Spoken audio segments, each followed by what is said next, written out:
जरा सोचिए, एक ऐसा समय जब नदियों का पानी सूख जाएगा, इंसान की उम्र सिर्फ 20 साल रह जाएगी और मानवता पूरी तरह खत्म हो जाएगी।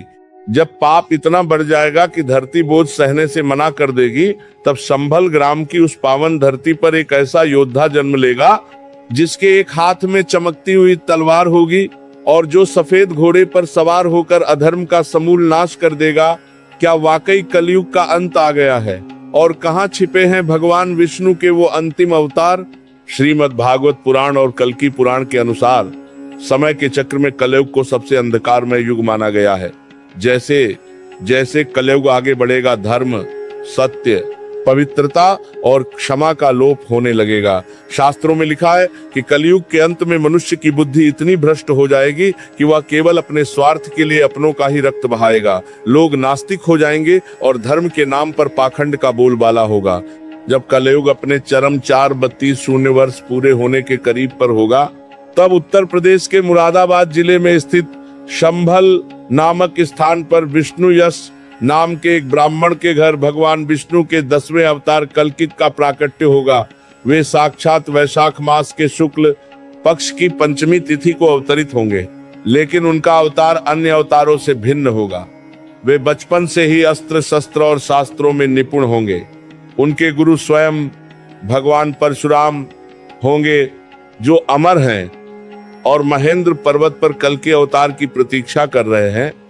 परशुराम जी उन्हें भगवान शिव की घोर तपस्या करने का मार्ग बताएंगे, जिससे उन्हें देवदत्त नामक उड़ता हुआ सफेद घोड़ा और एक दिव्य तलवार प्राप्त होगी। यह अवतार किसी को क्षमा करने के लिए नहीं, बल्कि पापियों का न्याय करने के लिए होगा। जब भगवान कल्कि युवा होंगे तो उन्हें अपनी शक्तियों का आभास होने लगेगा, लेकिन एक अवतार के रूप में उन्हें अपनी लीला को पूर्ण करने के लिए गुरु की आवश्यकता होगी।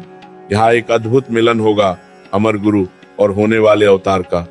कल्कि जी महेंद्र पर्वत की यात्रा करेंगे, जहाँ पिछले कई युगों से भगवान परशुराम तपस्या कर रहे हैं।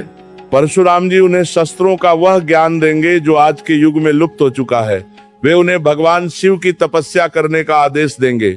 भगवान शिव प्रसन्न होकर कल्कि जी को 3 अत्यंत शक्तिशाली उपहार देंगे।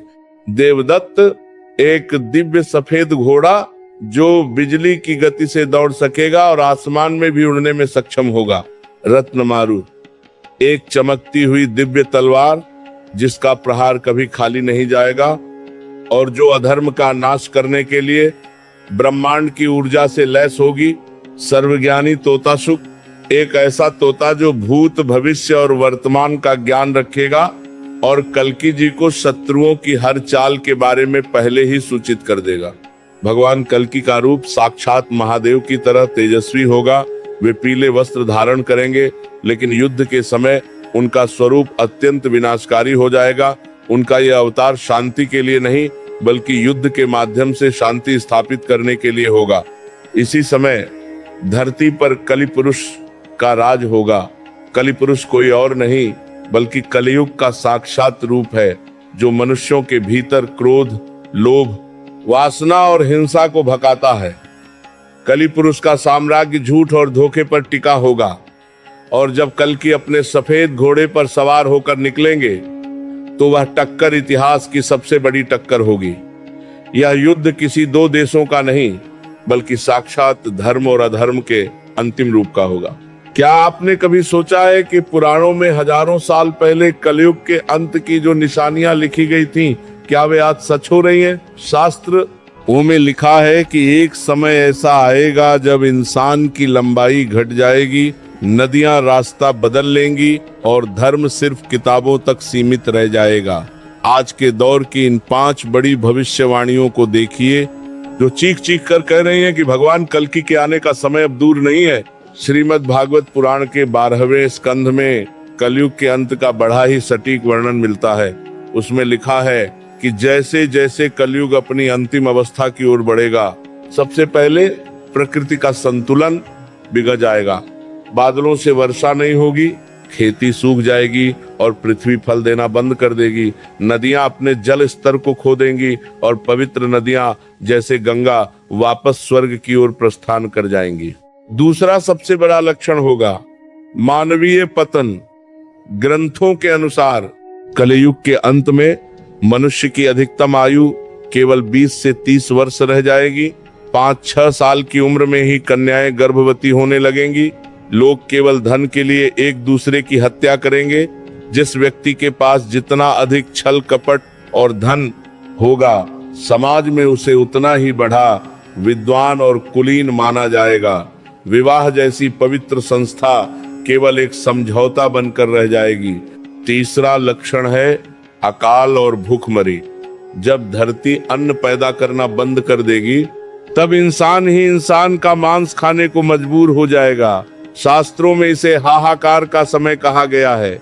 लोग गुफाओं और पहाड़ों में छिपकर रहने लगेंगे, क्योंकि शहरों में केवल अपराध और हिंसा का राज होगा।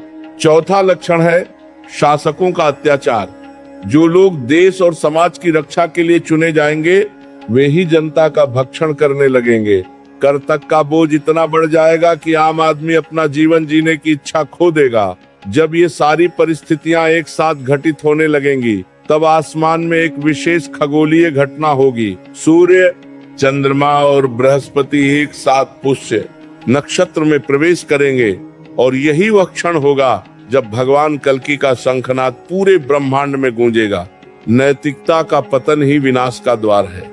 कलयुग की ये निशानियां हमें डराने के लिए नहीं, बल्कि चेतावनी देने के लिए हैं। ये भाग हमें सिखाता है कि जब हम अपने मूल्यों, परिवार और मर्यादाओं को भूलकर केवल भौतिक सुखों के पीछे भागते हैं, तो हम अनजाने में अपने ही विनाश का मार्ग प्रशस्त कर रहे होते हैं। क्या आप जानते हैं कि महाभारत और रामायण काल के साथ ऐसे महान योद्धा हैं जो आज भी जीवित हैं और भगवान कल्कि की प्रतीक्षा कर रहे हैं? जब कलयुग का अंतिम युद्ध होगा, तो ये 7 चिरंजीवी अपनी गुफाओं और गुप्त स्थानों से बाहर निकलेंगे। सोचिए, जब हनुमान जी की शक्ति, परशुराम का क्रोध और अश्वत्थामा का पश्चाताप एक साथ भगवान कल्कि के पीछे खड़ा होगा, तो अधर्म का क्या हश्र होगा। शास्त्रों के अनुसार भगवान कल्कि इस युद्ध में अकेले नहीं होंगे। वे अपनी सेना का गठन करेंगे, जिसमें मुख्य भूमिका उन 7 चिरंजीवियों की होगी जिन्हें अमरता का वरदान प्राप्त है। सबसे पहले उनके साथ होंगे उनके गुरु भगवान परशुराम, जो उन्हें ब्रह्मास्त्र और अन्य दिव्य अस्त्रों का संचालन सिखाएंगे। दूसरे होंगे हनुमान जी, जो कलयुग के अंत तक राम नाम का जप करते हुए गंधमादन पर्वत पर निवास कर रहे हैं। हनुमान जी कल्कि अवतार को अपनी असीमित शक्ति और भक्ति का बल प्रदान करेंगे। तीसरे होंगे अश्वत्थामा, जो पिछले 5000 सालों से अपने पापों का प्रायश्चित कर रहे हैं। कहा जाता है कि कलयुग के अंत में कल्कि अवतार उन्हें उनके श्राप से मुक्ति दिलाएंगे, और अश्वत्थामा अपनी पूरी शक्ति से धर्म की स्थापना में सहयोग करेंगे। इनके साथ ही कृपाचार्य, ऋषिव्यास, विभीषण और राजा बलि भी इस धर्म युद्ध में भगवान कल्कि के सेनापति और मार्गदर्शक की भूमिका निभाएंगे। कल्कि पुराण के अनुसार भगवान कल्कि का विवाह सिंहल द्वीप की राजकुमारी पद्मावती, जो साक्षात माता लक्ष्मी का रूप होंगी, से होगा। लेकिन उनका गृहस्थ जीवन केवल धर्म की तैयारी के लिए होगा। वे अपनी इस दिव्य सेना के साथ मिलकर कीकट प्रदेश से अपने अभियान की शुरुआत करेंगे। उनकी सेना में केवल वही लोग शामिल हो पाएंगे जिन्होंने कलयुग के घोर पापों के बीच भी अपने भीतर के सत्य को जीवित रखा होगा। यह युद्ध केवल तलवारों का नहीं, बल्कि मानसिक और आध्यात्मिक ऊर्जा का भी होगा। सच्चाई की लड़ाई में कभी कोई अकेला नहीं होता। ये भाग हमें सिखाता है कि जब आप धर्म और न्याय के मार्ग पर चलते हैं, तो ब्रह्मांड की समस्त सकारात्मक शक्तियां और पूर्वजों का आशीर्वाद आपके साथ जुड़ जाता है। भले ही शत्रु संख्या में अधिक हो, लेकिन यदि आपके साथ अमर सत्य है, तो विजय आपकी ही होगी। धोखा, लालच, हिंसा और अहंकार, अगर इन चारों को मिलाकर एक शरीर बना दिया जाए, तो वह होगा कली पुरुष। क्या आप जानते हैं कि कलयुग कोई समय मात्र नहीं, बल्कि एक साक्षात दुष्ट शक्ति है, जो हमारे मन के भीतर बैठकर हमें पाप करने पर उकसाती है।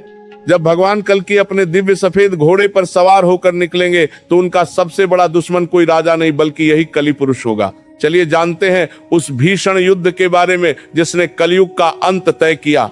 कल की पुराण के अनुसार जैसे जैसे कलयुग अपने अंत की ओर बढ़ेगा, अधर्म का प्रतीक कली पुरुष अत्यंत शक्तिशाली हो जाएगा। उसका शरीर विशाल और काला होगा, उसकी जीभ लोभ से लपलपाएगी और उसकी आंखों में केवल क्रोध होगा। कली पुरुष का साम्राज्य पूरी पृथ्वी पर फैल चुका होगा और उसने धर्म, दान और तपस्या को पूरी तरह से कुचल दिया होगा। जब भगवान कल की अपनी दिव्य सेना और 7 चिरंजीवियों के साथ आगे बढ़ेंगे तो कली पुरुष अपनी मायावी सेना खड़ी करेगा। इस सेना में वे लोग होंगे जिन्होंने जीवन भर पाप को ही अपना धर्म माना। युद्ध के मैदान में एक तरफ कली पुरुष की अंधकारमयी शक्ति होगी और दूसरी तरफ भगवान कल्कि की सूर्य के समान चमकती रत्नमारू तलवार। युद्ध इतना भयानक होगा कि आकाश से आग बरसेगी और धरती कांप उठेगी। कली पुरुष अपनी माया से भ्रम पैदा करने की कोशिश करेगा, लेकिन भगवान कल्कि के साथ मौजूद सर्वज्ञानी तोता उन्हें हर धोखे से सावधान कर देगा। अंत में जब कली पुरुष का अहंकार अपने चरम पर होगा, तब भगवान कल्कि अपने घोड़े देवदत्त पर सवार होकर एक ऐसी दिव्य छलांग लगाएंगे कि पूरी दुनिया स्तंभित रह जाएगी। उनकी एक ही गर्जना से पापियों के हृदय फट जाएंगे और उनकी तलवार के एक प्रहार से कली पुरुष का अस्तित्व मिटने लगेगा। कली पुरुष का अस्तित्व मिटने लगेगा। कली पुरुष का अस्तित्व मिटने लगेगा। कली पुरुष का अस्तित्व मिटने लगेगा। कली पुरुष का अस्तित्व मिटने लगेगा। कली पुरुष का अस्तित्व मिटने लगेगा। कली पुरुष का अस्तित्व मिटने लगेगा। कली पुरुष का अस्तित्व मिटने लगेगा। कली पुरुष का अस्तित्व मिटने लगेगा। कली पुरुष का अस्तित्व मिटने लगेगा। कली पुरुष का अस्तित्व मिटने लगेगा। कली पुरुष का अस्तित्व मिटने लगेगा। कली पुरुष का अस्तित्व मिटने लगेगा। कली पुरुष का अस्तित्व मिटने। पुरुष का अंत होते ही इंसानों के मन से पाप का पर्दा हट जाएगा और वे वापस चेतना की ओर लौटने लगेंगे। बुराई कितनी भी बड़ी क्यों न हो, उसका अंत हमेशा एक सत्य के प्रहार से होता है। ये भाग हमें सिखाता है कि हमारे भीतर का कली, क्रोध, लोभ, मोह ही हमारे जीवन के दुखों का कारण है। यदि हम अपने भीतर की बुराई को आज ही खत्म करने का संकल्प लें तो भगवान कल्कि का आशीर्वाद हमें अभी से प्राप्त हो सकता है। विनाश के बाद ही विकास होता है। जब भगवान कल्कि अधर्म का समूल नाश कर देंगे, तब क्या यह दुनिया पूरी तरह खत्म हो जाएगी या फिर राख के ढेर से एक नया और सुनहरा युग जन्म लेगा? पुराणों की सबसे बड़ी भविष्यवाणी कहती है कि कलयुग के अंत के बाद एक ऐसी सुबह होगी जहां न कोई बीमारी होगी, न कोई लालच और न ही कोई दुख। आखिर कैसे भगवान कल्कि वापस सत्ययुग की स्थापना करेंगे? महायुद्ध की समाप्ति के बाद पृथ्वी का शुद्धिकरण होगा। शास्त्रों के अनुसार कलयुग के अंत में मूसलाधार वर्षा होगी जो धरती की सारी गंदगी और पाप के अवशेषों को धो देगी। जब सूर्य फिर से उदय होगा तो उसकी किरणें पहले से कहीं अधिक शीतल और पवित्र होंगी। भगवान कल्कि धर्म की पुनर्स्थापना करेंगे। वे समाज को फिर से वर्ण और आश्रम की मर्यादाओं में बांधेंगे, लेकिन इस बार आधार जन्म नहीं बल्कि शुद्ध कर्म होगा। उनके प्रभाव से मनुष्यों के मन से तमोगुण, अंधकार और आलस्य और रजोगुण, जुनून और क्रोध पूरी तरह समाप्त हो जाएगा और हर हृदय में सत्व गुण, शुद्धता और शांति का वास होगा। धरती फिर से रत्नगर्भा बन जाएगी। वृक्ष बिना किसी रोग के फल देंगे। गायें अमृत समान दूध देंगी और हवा में फूलों की सुगंध घुली होगी। लोग हजारों वर्षों तक जीवित रहेंगे और उनके बीच केवल सत्य का व्यवहार होगा। भगवान कल्कि खुद कई वर्षों तक पृथ्वी पर शासन करेंगे और जब वे देखेंगे कि धर्म की जड़ें फिर से गहरी और मजबूत हो गई हैं, तब वे अपने दिव्य धाम को वापस लौट जाएंगे। यही वह समय होगा जिसे कृतायुग या सत्युग कहा जाएगा। वह समय जहां भगवान और भक्त के बीच कोई पर्दा नहीं होगा। कलयुग के उस घोर अंधेरे को चीरकर निकलने वाला यह प्रकाश हमें याद दिलाता है कि रात चाहे कितनी भी लंबी क्यों न हो, सूरज का निकलना तय है। अंधकार के बाद प्रकाश का आना निश्चित है। ये भाग हमें आशा, होप की शक्ति सिखाता है।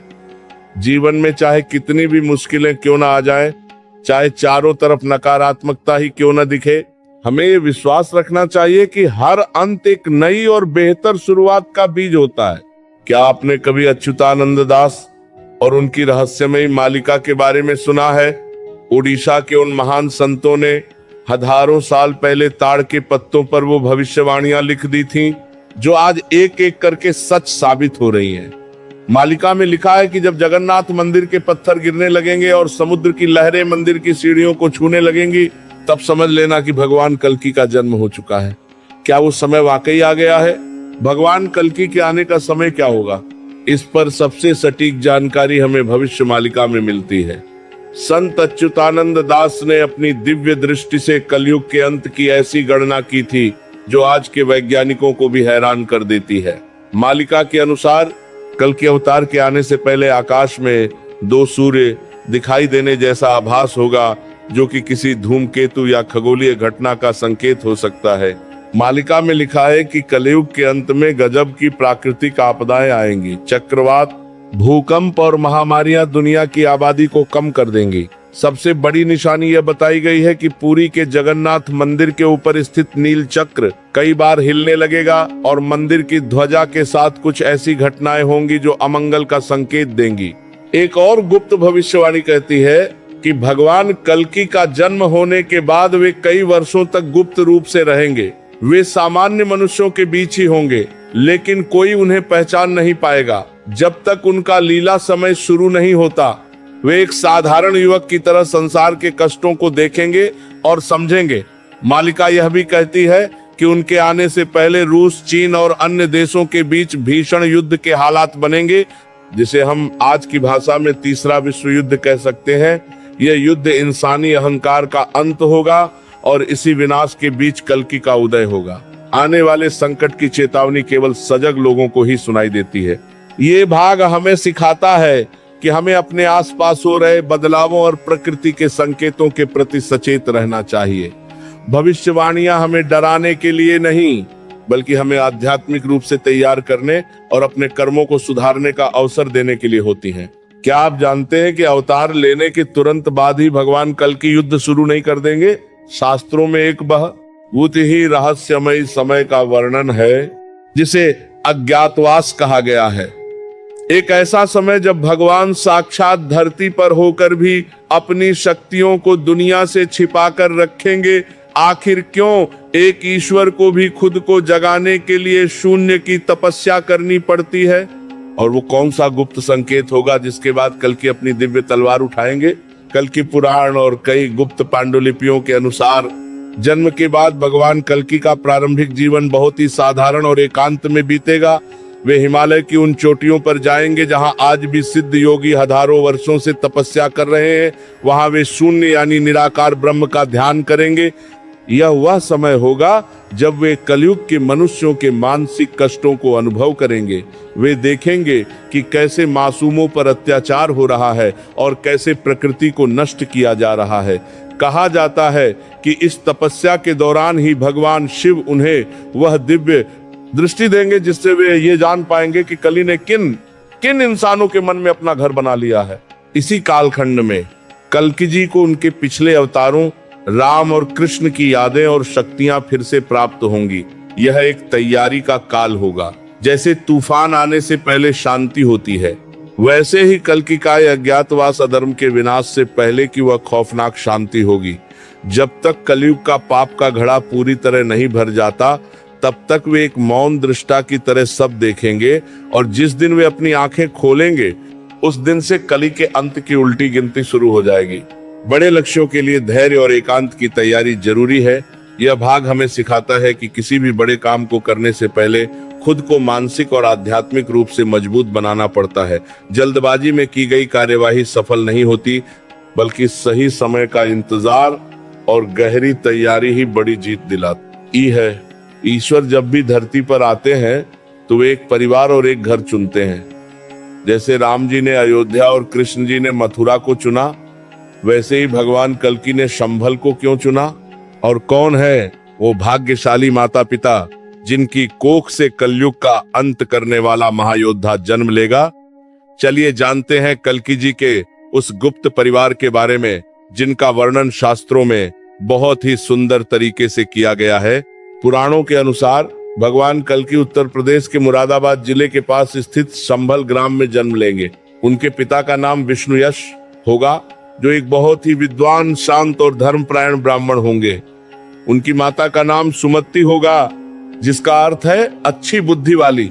ये दोनों ही पिछले कई जन्मों से भगवान को पुत्र रूप में पाने की तपस्या कर रहे होंगे। लेकिन कल्कि जी अपने माता पिता की इकलौती संतान नहीं होंगे। उनके 3 बड़े भाई भी होंगे, जिनके नाम होंगे कवि, प्राज्ञ और सुमंत। ये तीनों भाई साधारण मनुष्य नहीं, बल्कि साक्षात देवताओं के अंश होंगे, जो युद्ध और धर्म की स्थापना में कल्कि जी का दाहिना हाथ बनेंगे। जब कल्कि जी का जन्म होगा तो उनके घर का वातावरण दिव्य होगा, लेकिन वे अपना बचपन एक साधारण बालक की तरह बिताएंगे, ताकि कलि पुरुष की बुरी शक्तियां उन्हें पहचान न सके। कल्कि जी का विवाह सिंहल द्वीप, जिसे आज का श्रीलंका माना जाता है, की राजकुमारी पद्मावती से होगा, जो भगवान विष्णु की अर्धांगिनी लक्ष्मी स्वरूपा होंगी। वे अस्त्र शस्त्र में जितनी निपुण होंगी, हृदय से उतनी ही करुणामयी। कल्कि जी के परिवार का यह स्वरूप हमें सिखाता है कि भले ही वे ब्रह्मांड के स्वामी हैं, लेकिन वे रिश्तों की मर्यादा, माता पिता की सेवा और भाइयों के प्रेम को दुनिया के सामने फिर से स्थापित करेंगे। उनका भारत के आतंका के समय का दुनिया के सामने फिर से स्थापित करेंगे। उनका भारत के सामने से स्थापित करेंगे। शंभल धर्म का केंद्र बन जाएगा, जहां से सतयुग की पहली किरण फूटेगी। संस्कारों की नींव पर ही महान चरित्र का निर्माण होता है। भगवान कल्कि का एक विद्वान परिवार में जन्म लेना यह दर्शाता है कि ज्ञान और संस्कारों के बिना शक्ति अधूरी है। यह हमें अपने परिवार के मूल्यों और माता पिता के सम्मान की याद दिलाता है, जो किसी भी युग में सबसे बड़ा धर्म है। सोचिए, एक ऐसा घोड़ा जो बिजली की रफ्तार से दौड़ता है और जिसके पंख न होते हुए भी वह हवा से बातें करता है, और एक ऐसा पक्षी जो न केवल बोल सकता है